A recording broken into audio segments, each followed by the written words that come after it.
What's up, fam? Mr. Country CEO back in the house again, man. Look, got some more game for you about making tough decisions in the dump truck business. Here we go.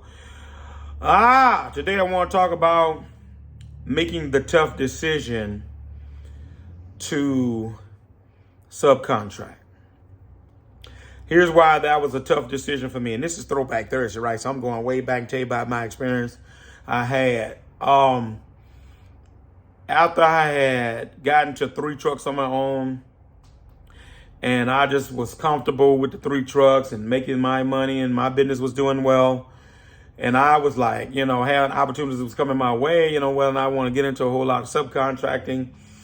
And, I think I told you guys about when I got into the paper mill and did a little bit of it. And after that experience, though, it was really taxing on me from the point of paperwork. Remember, at that time, it was no secretary, it was all me. So coming in, doing paperwork, collecting tickets, paying guys, all that kind of stuff, dispatching trucks. And I was like, after that experience, and I got that job over, I was like, I don't know if I want to do that anymore. And it just goes to show you, God will make you recant your own statements about what you're going to do, because the opportunities kept on arising and I had to make a tough decision. And I remember saying to myself, I'm not doing that anymore. It's just too much headache. Guys are not acting right to my subs. Now, not my guys, but guys weren't acting right, trying to steal time, trying to steal the people material, all kinds of stuff. And I was like, you know what? I ain't doing this no more. And it looked like the more I said that, the more God was bringing the opportunities. And then finally, he moved in such a way to where it's as if God was saying, oh, you're going to do it, or I'm going to stop your flow, right? And so I had to make that tough decision that, and I was a lot more immature as a young man then, 28, 29 years old, and I finally had to just say, okay, well, you know what, I guess I'm going to go and do it. And so once I went and started doing it, and I said, you know what, you might well take joy in it, don't let it make you miserable. All the paperwork, be joyful about it. You are making a little money off of it.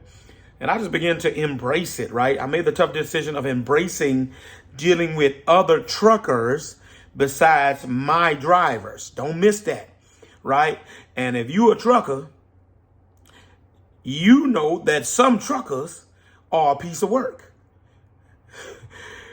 Don't miss that, right? And so I had to deal with a few that were a piece of work on several different levels, right?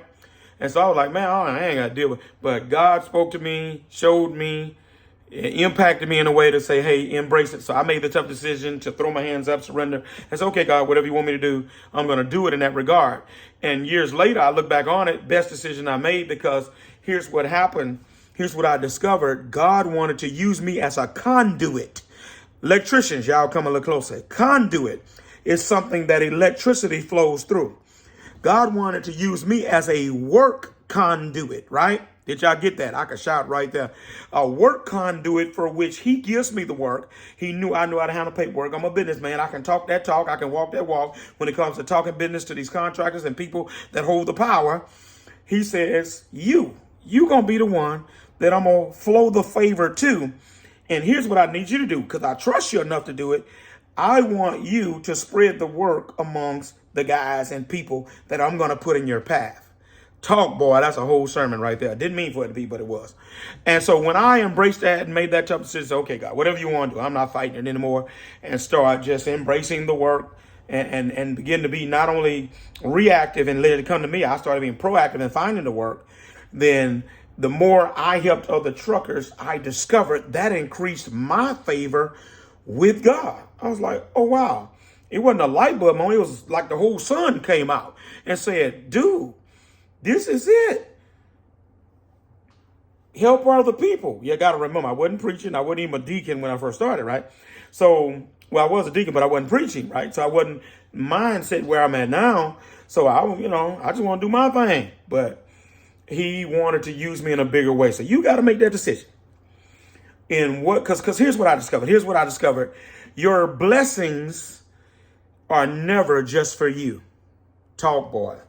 And here's what I discovered. When God finds out that he can trust you with a little bit, and that you don't mind spreading out the little bit to help other people, then he'll give you more, because he trusts you to spread out what he's given you. And when I discovered that principle, I live by that principle right now. Because so many people, they want to take in. They like the graveyard. They take in, but they don't give out nothing. It's all about their business and their growth and what they trying to do and making their own money. And it's never about helping. We were put here to help other people. And that is one of the crucial principles Seek Ye First has been built on, is we going to help other people if we can help them. We're going to do that. We're doing it right now. Last week, work trucks. Week before last, work trucks. I ain't working a whole lot because I got 9. But he's giving me more and more work. And I understand why he's doing it. It's not just to sustain Seek Ye First. It's to help other people. And I'm reminded of something that I'm going to preach on this Sunday. Luke 6:38. Give, and it should be given unto you. Pressed down, shaken together, running over shall be poured in your lap. Talk, boy.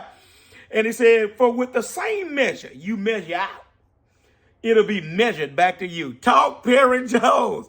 And what that simply saying is, if you give to people and help people, man, look, my old grandmother used to put it this way, son, if you do good, good will follow you.